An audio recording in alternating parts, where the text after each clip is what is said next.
क्या आप जानते हैं बाइजेंटीन साम्राज्य में आने वाले शहर कुस्तुनतुनिया को मानव इतिहास का सबसे मजबूत शहर माना जाता है। कुस्तुनतुनिया शहर रोमन एम्पायर की भी राजधानी थी। इस शहर के तीन तरफ बास्फोरस सागर और एक तरफ 60-60 फीट की 3 मजबूत दीवारें थी। हजारों की तादाद में बाइजेंटीन फौज इस शहर की निगरानी करती थी। यही कारण था कि कुस्तुनतुनिया को फतह करना नामुमकिन सा लगता था। पैगंबर हजरत मोहम्मद सल्लल्लाहु अलैहि वसल्लम ने 7वीं सदी में ही कह दिया कि कुस्तुनतुनिया मुसलमानों द्वारा फतेह होगा। उसको फतेह करने वाला सिफा सालार बेमिसाल होगा और वो लश्कर भी बेमिसाल होगा। यही वजह थी कि कुस्तुनतुनिया पर 26 हमले हुए थे।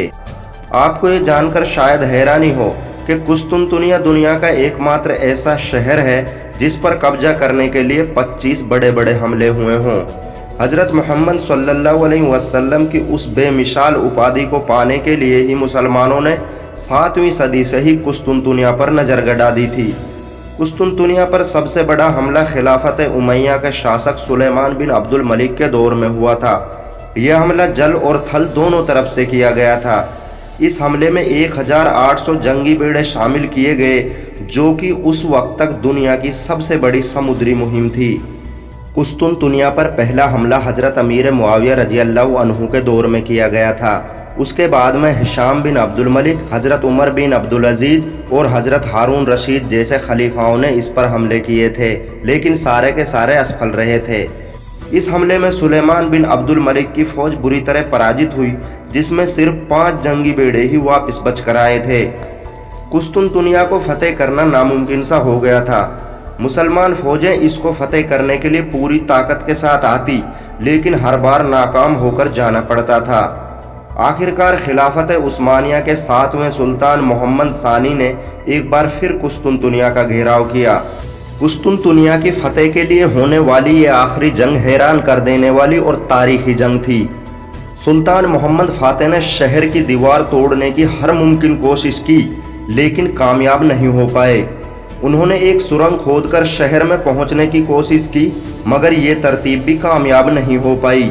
फिर समुद्र के रास्ते गोल्डन होल के अंदर जंगी बेड़ा दाखिल करने की कोशिश भी नाकाम रही, क्योंकि केसर कुस्तुनतीन ने गोल्डन होल में शहरी रास्ते में लोहे की बड़ी जंजीर लगाई हुई थी, ताकि कोई जहाज अंदर ना जा सके। सुल्तान के वजीरों ने मशवरा दिया कि कुस्तुनतुनिया फतेह करना नामुमकिन है, बेहतर यही होगा कि वापस लौटा जाए। लेकिन सुल्तान मोहम्मद बिन फातेह रसूल करीम मोहम्मद सल्लल्लाहु अलैहि वसल्लम की बिसारत को हर कीमत पर पूरा करना चाहते थे। इतिहासकारों की माने तो सुल्तान मोहम्मद फातेह ने अपने पिता सुल्तान मुराद द्वितीय से 10 साल की उम्र में ही कह दिया था कि मैं कुस्तुनतुनिया को फतेह करूंगा और ऐसे हथियार ईजाद करूंगा जो कुस्तुनतुनिया की दीवारों को तोड़ सकें। यही वजह थी कि सुल्तान मोहम्मद फातेह ने बम्बाड़ नाम की तोपों का इस्तेमाल किया था। अंत में सुल्तान मोहम्मद फातेह ने एक हैरत अंगेज तरतीब लगाई। उन्होंने बास्फोरस बंदरगाह से सैकड़ों पेड़ों को कटवाया और सैकड़ों जानवरों को जिबह करके उन पेड़ों पर चर्बी लगवाई, ताकि ये चिकने हो जाएं। फिर इन तनों पर जंगी बेड़े चढ़ाकर रातों रात शहर की जानिब सागर में दाखिल कर दिए। वहीं दूसरी ओर उस्मानिया फौज लगातार 46 दिन से दीवारों पर तोपों से हमला कर रही थी, जिससे दीवारों में दरारें पड़ गई थी। बहुत कम लोग जानते होंगे कि सुल्तान मोहम्मद फातेह के पास बम्बाड़ नाम की ऐसी तोपें थी जो 700 किलो तक के वजनी गोले फेंक सकती थी। कुस्तुनतुनिया की दीवारों पर दरार पड़ने के बाद सुल्तान मोहम्मद फातेह ने बम्बाड़ तोपों का इस्तेमाल कर दीवारों को तोड़ दिया। वहीं दूसरी तरफ जंगी बेड़ों पर रखी हुई तोपों से हमला किया गया, जिससे बाइजेंटीन फौज घबरा गई। सुल्तान मोहम्मद फातेह ने 29 मई 1453 ईस्वी को अपने लश्कर से कहा कि आगे बढ़ो, हमारे बेमिसाल होने का वक्त आ गया है। ईसाई इतिहासकार निकोल बारबिरो, जो उस दिन शहर में मौजूद थे, अपनी किताब में लिखते हैं कि सफ़ेद पगड़ी बांधे हमलावर शेरों की तरह हमले कर रहे थे। उनके नारों की आवाज़ों से लग रहा था कि ये किसी दूसरी दुनिया के इंसान हैं। सुबह होने तक तुर्की सिपाही शहर में दाखिल हो गए। जब सूरज की पहली किरण निकली तो एक घायल उस्मानी सिपाही कर कोपरा बाइजेंटीन झंडा उतारकर उस्मानी झंडा शहर की दीवार पर लगा रहा था। कुस्तुनतुनिया फतेह के बाद सुल्तान मोहम्मद फातेह ने शहर के बड़े चर्च हगिया सोफिया के गेट पर जाते ही मिट्टी उठाकर अपनी पगड़ी पर डाल दी और रोने लगे। लगातार 800 साल के एक बड़े संघर्ष के बाद मुसलमान आखिरकार कुस्तुनतुनिया को फतेह कर चुके थे।